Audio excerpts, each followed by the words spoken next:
So welcome back to viewers our channel Brain Board. इस video में हम बात करेंगे एक्सरसाइज 6.2 की। पहले क्वेश्चन का फिगर जो है वो आपको हमारी स्क्रीन पे दिख रहा है। इसी क्वेश्चन के साथ हम अपना वीडियो स्टार्ट करते हैं। Find the value of x and y and then show that A B is parallel to C D. यानी A B parallel C D है, ये हमें प्रूफ करना है। और हमसे पूछा क्या गया है, वैल्यू भी बतानी है हमें किसकी, एक्स एंड वाई की। अगर ए बी और सी डी हमारा जो है वो पैरेलल है, A B parallel to C D, हमें क्या बताना है, एक्स और वाई की वैल्यू। तो यहाँ पे हमारा जो ये पूरा एंगल बन रहा है, ये हमारा एक स्ट्रेट एंगल बन रहा है जो कि 180 डिग्री का होगा।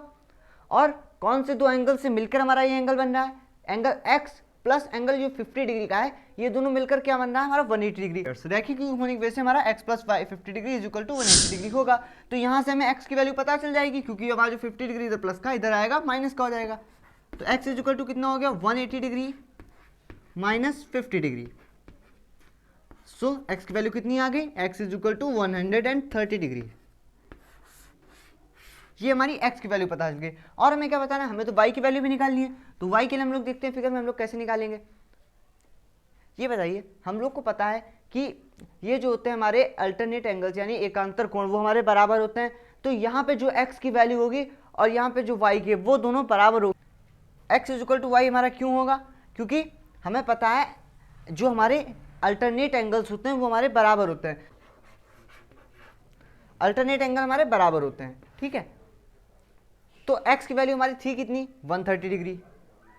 तो y की वैल्यू हमारी कितनी आ जाएगी, y इज इक्वल टू कितनी है, 130 डिग्री। क्या है, ये जो y एंगल है ये 130 डिग्री है। क्यों है, क्योंकि y एंगल हमने 130 इसलिए भी हमारा आया है क्योंकि हम लोग जानते हैं यहाँ पे ये एंगल 130 डिग्री और ये y एंगल, ये यहाँ पे क्रॉस लगा, ये यहाँ पे एक शीर्षाभिमुख कोण है। यानी शीर्षाभिमुख कोण जो हमारे वर्टिकली अपोजिट एंगल होते हैं, वर्टिकली अपोजिट एंगल बराबर होते हैं, इसलिए y जो है हमारा 130 के इक्वल था, इसलिए हमारा ये हमारे पैरेलल होंगे। x और y की वैल्यू निकाल ली, क्वेश्चन हमारा कंप्लीट हुआ। आगे चलते हैं नेक्स्ट क्वेश्चन पे। क्वेश्चन का फिगर आपके सामने है। अब इस क्वेश्चन को पढ़ते हैं कि इस क्वेश्चन में और क्या क्या कहा गया है। इस क्वेश्चन में कहा गया है ए बी पैरेलल है सी डी के और सी डी पैरेलल है ई एफ के।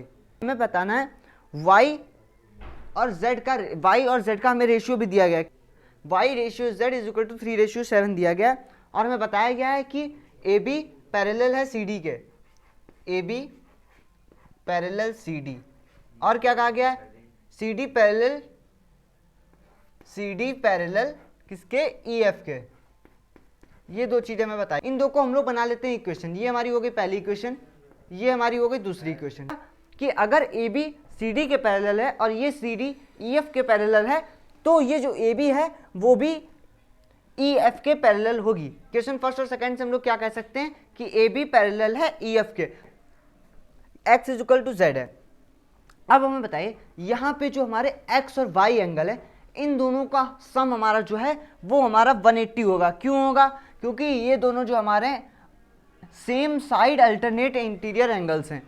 ऐसा हमने पहले ही अपने बेसिक वाली वीडियोस में हमने आपको बताया था, अल्टरनेट इंटीरियर एंगल और अल्टरनेट इंटीरियर एंगल का सम, ये सब हमने आपको पहले बेसिक वाला वीडियो बताया है। आप चाहें तो हमारा बेसिक वाला जो वीडियो है लाइन्स एंड एंगल्स का, वो आप जाकर के देख सकते हैं, उसका लिंक हमारे डिस्क्रिप्शन बॉक्स में आपको मिलेगा। तो हम लोग क्या लिखेंगे, x plus y is equal to 180 degree, ठीक है। अब एक बात बताइए, हमें जो कि पता है x इज इक्वल टू हमारा z plus y is equal to 180 degree, ठीक है। और जो हमें दिया गया था कि y और z का रेशियो हमारा कितना है, 3:7 है। तो यहां से हम लोग लेट कर लेते हैं कि हमारा let angle y is equal to क्या है, 3 का रेशियो दिया गया ना हमें 3:7 का। तो अगर हमें रेशियो दिया था तो हम इसको मान सकते हैं, इसको हम कुछ एंगल अपनी तरफ से लेट करेंगे, मानेंगे। तो हमने क्या लेट कर लिया कि y इज इक्वल टू 3 के, और z का भी हमें रेशियो दिया गया तो हम z को भी लेट कर लेते हैं। z को क्या लेट कर लिया हमने, 7 के, ठीक है। अगर ऐसा दिया गया है तो जो हमारा y plus z is equal to 180 degree है, अगर हम y z की वैल्यू डालते हैं तो यहाँ पे हम लोग क्या लिखेंगे, यहाँ पे लिखेंगे z की जगह पे कितना, 7k प्लस, और उसके बाद y की वैल्यू कितनी है हमारी, 3k। तो हम क्या लिखेंगे, plus 3k is equal to कितना, 180 डिग्री, ठीक है। अब इन दोनों को तो हम ऐड कर सकते हैं, 7k plus 3k is equal to कितना हुआ, 10k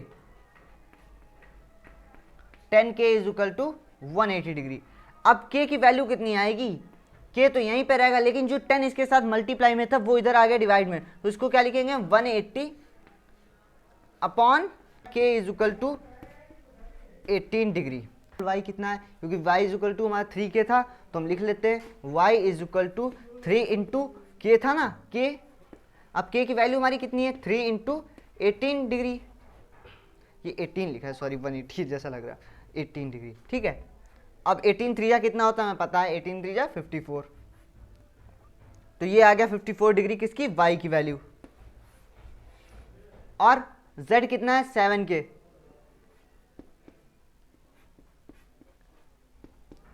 7 इंटू के की वैल्यू कितनी है 18, तो z कितना आ गया हमारा, z इज इक्वल टू कितना आएगा 7 इंटू 18 करेंगे हम 126 degree. x is equal to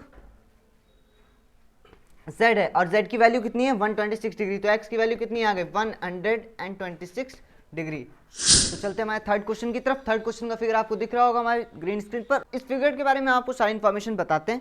question में क्या कहा गया है, इफ ए बी पैरेलल है सी डी के, क्या क्या कहा गया ए बी, हम साथ में अपनी इन्फॉर्मेशन नोट करते चलेंगे, A B parallel C D, और क्या कहा गया है ई एफ परपेंडिकुलर है सी डी पर। ए बी जो है वो हमारा सी डी के पैरेलल है और कहा है ई एफ जो है वो परपेंडिकुलर है सी डी पर, ई एफ परपेंडिकुलर है सी डी पर, ठीक है। और क्या कहा गया हमसे, क्वेश्चन में कहा गया है and angle G E D is equal to 126 degree. G E D जो है हमारा वो कितना है 126 डिग्री है, जी ई डी कितना है 126 डिग्री। हमने जी का नेम नहीं लिखा है, जी ई डी हमारा 126 डिग्री है। यहाँ पे इस पॉइंट को जी कहेंगे, जहाँ पर ये लाइन यहाँ पे टच हुई है इसको करेंगे जी पॉइंट। यहाँ से G E D is equal to कितना 126 डिग्री, तो ये भी हम लिख लेते हैं angle G E D is equal to कितना है 126 डिग्री, ठीक है। और हमसे क्वेश्चन में कहा गया find angle A G E F and F G E. Find angle A G E F and angle F G E. तीन एंगल ऐसे हैं जो कि हमें फाइंड करने हैं। एंगल ए जी ई, तो एंगल ए जी ई क्या है हमें फाइंड करना है, बताना है, ठीक है। और हमें कौन सा एंगल ढूंढना है, हमसे कहा है angle G E F, angle G E F, ये भी हमें फाइंड करना है। तीसरा एंगल हमसे पूछा गया है एफ जी ई, ये वाला एंगल, ये भी हमसे पूछा गया है, तो कौन सा एंगल लिखेंगे एंगल एफ जी ई। एंगल जी ई डी हमें दिया 126 डिग्री, जी ई डी ये वाला एंगल हमें पूरा दिया है, ध्यान से देखिएगा, ये angle G E D is equal to G E F plus ये वाला एंगल जो है हमारा F E D, angle F E D. अब एक बात है, जी ई डी की वैल्यू तो हमें पता 126 डिग्री, हम इसको ऐसे ही लिख देंगे, ठीक है। ये जो है एंगल जी ई एफ, इसकी वैल्यू हमें नहीं पता है, इसको हम लोग ऐसे ही लिखा रहने देंगे जी ई एफ, इसकी वैल्यू खुद हमें पता चलेगी। अब जो एफ ई डी है तो इसकी वैल्यू 90 डिग्री होगी, हमें पता है, इसलिए हम लोग एफ ई डी की वैल्यू 90 डिग्री यहाँ पर डाल देंगे, तो यहाँ पर हम लोग क्या लिखेंगे प्लस 90 डिग्री। अब ये 90 डिग्री जो इधर हमारा प्लस में लिखा है, इधर हमारा जाएगा तो माइनस में जाएगा, इज इक्वल टू के उधर जाते हैं सिंबल चेंज हो जाता है, तो 126 माइनस 90 डिग्री आएगा। हम उसको पलट के लिखेंगे, वो वाली चीज़ जो लिखी वो इस साइड लिखेंगे और जी एफ को इधर लिख लेते हैं, इससे हम लोग G F is equal to पता चल जाए। तो क्या लिखेंगे angle G E F is equal to हमारा क्या होगा, ये जो हमारा 126 तो इधर आया था और ये 90 जो था उधर जाएगा माइनस में जाएगा ना, तो 126 के साथ माइनस में था, क्या आया 126 डिग्री माइनस 90 डिग्री, ये 36 डिग्री आ गई हमारी जी ई एफ की वैल्यू, इसकी वैल्यू 36 डिग्री है। और हम दूसरा एंगल निकाल रहा है तो उसकी तरफ चलते हैं, ए जी ई एंगल निकालने के लिए चलते हैं। ए जी ई ये एंगल जो है हमारा इस एंगल के बराबर होगा जी ई डी, ये वाला जो एंगल था हमारा इसके बराबर होगा, क्यों इसके बराबर होगा? क्योंकि हमें पता है कि हमारे जो अल्टरनेट एंगल्स होते हैं वो बराबर होते हैं। अल्टरनेट एंगल मतलब एकांतर कोण, हमने अपनी बेसिक वाली वीडियो में बताया है कि एकांतर कोण बराबर होते हैं। तो यहाँ पे जो AGE है और जो GED है ये दोनों इक्वल हैं, तो यहाँ पे हम लोग क्या लिखेंगे, angle AGE is equal to है किसके, एंगल GED के। Angle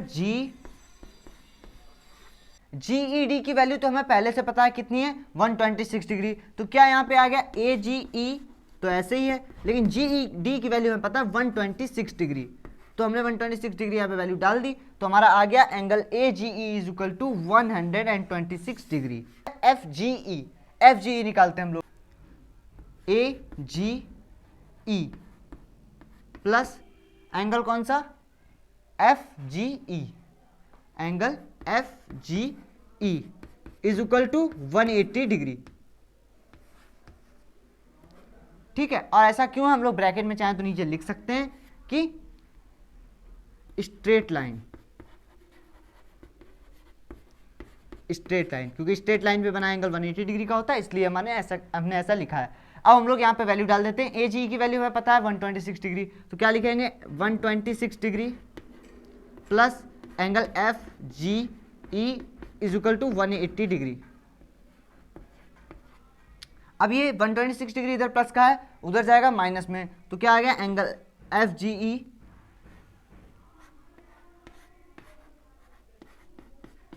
is equal to 180 degree minus 126 degree, और माइनस करने के बाद हमारी वैल्यू आ गई यहाँ पे 54 डिग्री। एंगल FGE की वैल्यू कितनी आ गई, 54 डिग्री। तो हमें ये तीनों वैल्यू पूछी गई थी, तीनों एंगल्स हमें फाइंड करने थे, हमने क्वेश्चन मार्क लगाया था, तीनों एंगल्स हमें पता चल गया, हमारी क्वेश्चन ये वाला फिनिश हुआ। इस एक्सरसाइज के हमारे जो भी आगे के क्वेश्चन बाकी हैं वो हम लोग नेक्स्ट वीडियो में बनाएंगे।